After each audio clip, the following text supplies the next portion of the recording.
2019 CR 326, State of North Dakota versus Chad Isaak. Acknowledge the presence of state's attorneys in this case. Gabriel Gorder is here. I assume you're going to be speaking on behalf of the state, and Mr. Rosinger will assist at this point. Yes, Your Honor. Very good. Mr. Rob Quick is present. I acknowledge your presence as well. Mr. Quick, understand that at least for these proceedings, you will participate and represent the interest of Mr. Isaak. That's correct. And I assume the gentleman next to you, Mr. Isaak, that would be you, correct? Yes, sir. Mr. Isaak, my name is James Hill. I'm one of the judges of the district court. Now, we have 9 judges in this district. Things rotate. Happens to be a week that I'm the one that's on task today. So I'm going to be going through what's known as a first appearance for you. I know that it's the beginning of a process, a long involved process for you, and I assume there's a lot of things going through your mind. But my objective here today, what I need to do is make sure you understand what the charges are against you. We'll talk a little bit about an attorney. You have Mr. Quick here. I'll kind of get a sense from him where it's going to go from there, and then we will set a bond. You're not going to be entering a plea here today. We're not going to be asking you to do that. You understand that, sir? Mr. Isaak, when I do to address you, I do need you to speak audibly in my court reporter. I wanted to guess at what your answer is. Okay, so what was the question again? You understand that I will not take a plea from you today? Yes, sir. All right. Mr. Isaak, there are a series of 8 counts, 7 counts, I should say. All of them carry an individual penalty. So as I go through them, I want you to understand each of them brings a separate penalty that could be imposed. So these could be stacked together. I want you to understand that the first 4 are all murder allegations. They all surround events that occurred on April 1, 2019 in Morton County, North Dakota. The count 1 allegation is you committed murder, that is, at said time and place. The defendant, Chad Trolin Isaak, shot, stabbed, and or cut Lois Cobb multiple times, causing Lois Cobb's death. Now that is under statute what we refer to as a AA felony. A AA felony has a maximum penalty of life imprisonment without parole. There is, however, a couple of things you need to know about. That is, there's a minimum mandatory in this case of 4 years sentence without parole for an armed offender, and also you will serve 85% of your sentence prior to parole. So your life expectancy will apply to that 85% rule. That's what you will serve if you are convicted of this offense. Count 2 is identical, however, it reads, on or about the same date and place in Morton County, North Dakota, committed the offense of murder in that said time and place. Defendant Chad Trolin Isaak shot and or stabbed William Cobb multiple times, causing William Cobb's death. Again, that is also a AA felony. It also carries with it a minimum mandatory of a 4-year prison sentence without parole for armed offender, but it also exposes you to a maximum penalty of life imprisonment without parole. Again, the mandatory 85% rule does apply. It applies to your life expectancy. That's what would happen in that case if you are convicted. Count 3 is identical. It's a 3rd murder allegation. It asserts on the 1st day of April 2019 you intentionally committed the act of murder, specifically set time and place. The defendant, Chad Trolin Isaak, shot and or stabbed Adam Fuhrer multiple times, causing Adam Fuhrer's death. Again, it is an AA felony, bringing with it a separate possible penalty provision, meaning life imprisonment without parole. Minimum mandatory of 4 years. You would also have a mandatory 85% prior to parole. That means 85% of your life expectancy. Count 4 is the 4th murder allegation. It relates to the death of Robert Faulkner. It reads that on or about the 1st day of April 2019 in Warren County, North Dakota, you committed the crime of murder at set time and place. The defendant, as alleged, stabbed and or cut Robert Faulkner multiple times, causing Robert Faulkner's death. Again, that is a AA felony. These are 4 different cases, 4 different charges. They all carry the maximum penalty of life imprisonment without parole. Minimum mandatories do apply. The 85% rule does apply there as well. Count 4 is an allegation of burglary alleged against you, again, on the 1st day of April 2019. Allegation specifically is that at such time and place, you armed with a firearm knowingly injured RJR with intent to commit the crime of murder therein. That is a B felony. A B felony in North Dakota is punishable by a maximum of 10 years in prison, $20,000 fine, $750 in fees. There is a minimum mandatory. Minimum mandatory for that offense as charged is a 4-year prison sentence without parole for armed offender. Also has the mandatory 85% rule prior to parole. Count 6 is an allegation of unlawful entry into or concealment within a vehicle. Again, it's the same date and place in Morton County, North Dakota, alleges at said time and place. Defendant Chad, Troll, and Isaac unlawfully entered an RJR maintenance and management vehicle without the owner's consent to commit the crime of unauthorized use of a motor vehicle.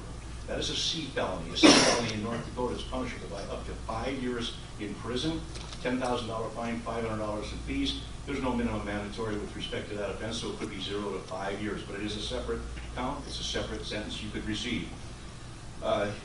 In the next one would be unauthorized use of motor vehicle. That is count 7.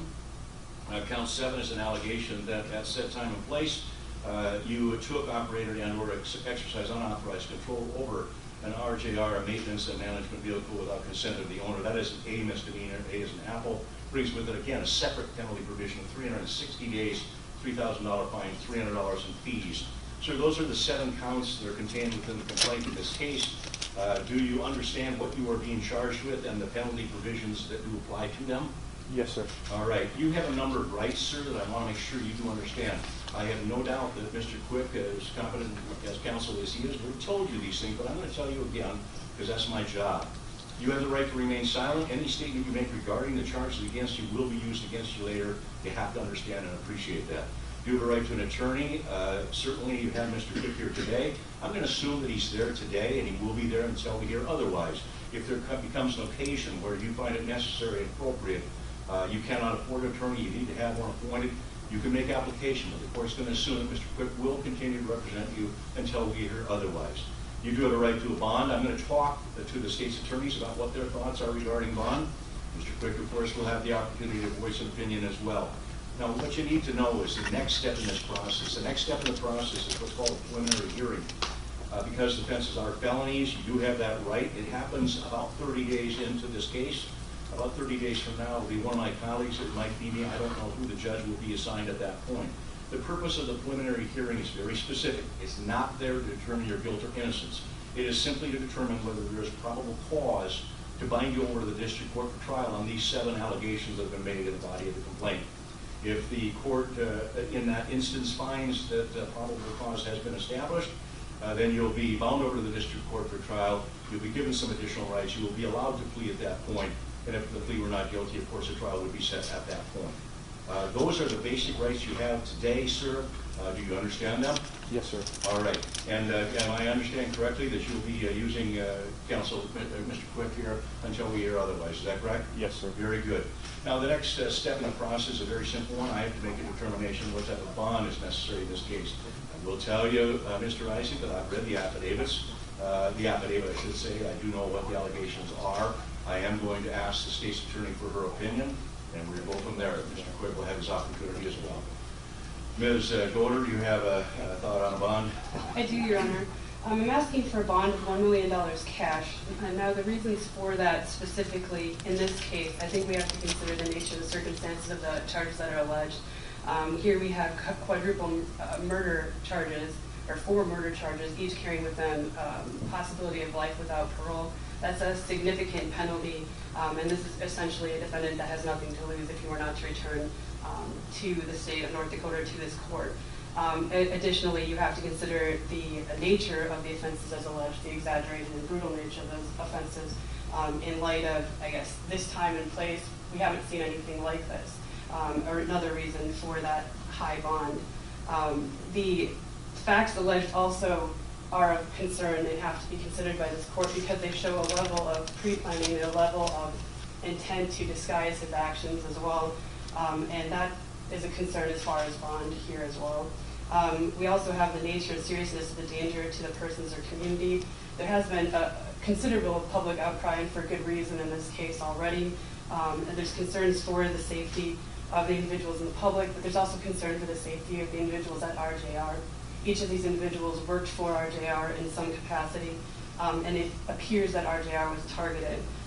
So concerns for the safety should this defendant be released without substantial bond. I would ask in that regard as well that there be a no contact order entered for the employees of RJR, as well for the families of the identified victims or any identified witnesses in this case, except through counsel. Other conditions I would ask for is that this defendant not be allowed to leave Burley, Morton, or McLean counties.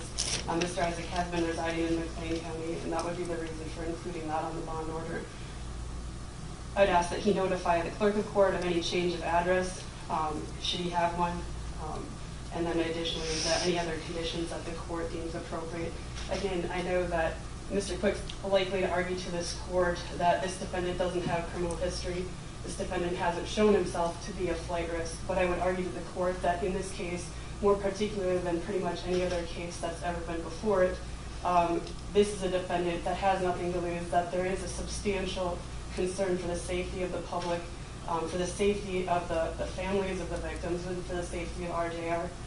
And based on the nature and circumstances, I am asking that bond be imposed in that $1 million cash amount with those specific conditions. Thank you. Mr. Quick, your thoughts, sir. Thank you, Your Honor. Ms. Goder is correct. Mr. Isaac has zero criminal history. He has several ties to the community. He's lived in the community the majority of his life. He has family in the community. We are obviously aware of the heinous nature of the allegations against him, but I do think allowing him a reasonable bond is appropriate. My request is a $100,000 cash bond in this matter. The conditions requested by the state, we have no objections to those, the no contact, the restrictions to the Burley and Morton and McLean counties, but my request regarding bond would be $100,000 cash. Thank you. In this case, I have looked at the charges themselves. I've also reviewed the affidavit, so I know what at least is the background. I accept them as allegations. A defendant in a criminal case certainly has the right to a bond. I'm going to place a bond in this case, but I have to take in a number of considerations, a number of which State's Attorney Goder has already identified.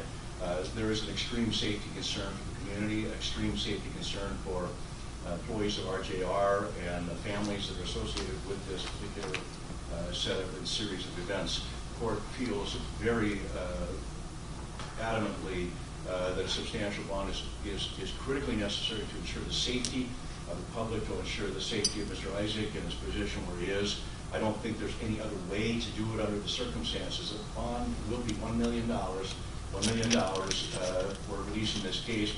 You will be required to assure all court proceedings. You'll have to stay in contact with your attorney at all times, make sure that he knows where you are, what you're doing if you make this bond.